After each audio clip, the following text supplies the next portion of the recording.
Hey everybody, welcome to my channel. Thank you so much for stopping by today. Today I'm working in my Strathmore Visual watercolor journal. It's about 140-pound texture paper. I really like it.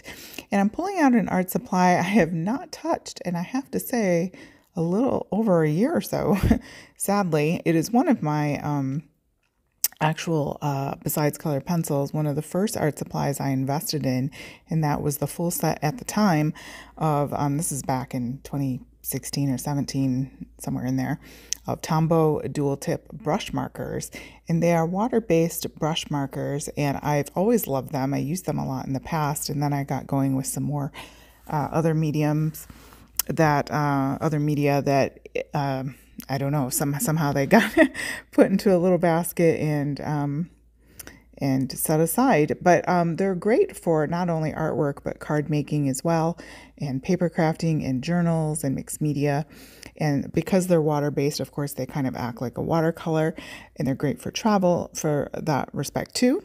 They have the dual tip. So on one end is the brush tip, which I've been using here so far, and then the other end is a finer tip. Now, I know people who do brush lettering really love these. I'm not great at that. Here I've got ink from something on my hands as usual, but someday, I don't know. I wish I were better at the brush lettering thing. It's very, very pretty what people do with the lettering. It's great, but for now I'm just making other things. So I am working on some fruit here, not obviously fruit you'd probably find in nature, but apples and apple-ish sort of colors. And I've got 3 colors that I really like together. Yeah, I went and dried that. So I just got the basic shapes down, and then I'm using what's equivalent to a micron pen. So it's resistant to, once it's dry, it won't bleed when you apply wet media. And sorry about that, my thing cut out here. So now I'm just kind of going in and creating some basic stems and leaves. And I like the contrast of the not outlined. Usually I outline all my art, but this time it's just the watercolor. And then I'm drawing shapes on that. So I kind of like that look. It's something a little different than what I usually do.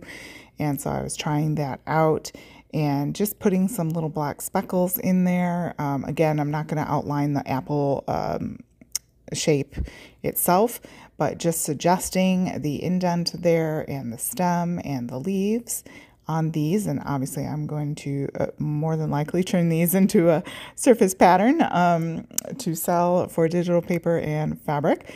But I love the colors there, and the pinks with the orangey colors. I think that will be a fun sort of transition from winter to spring.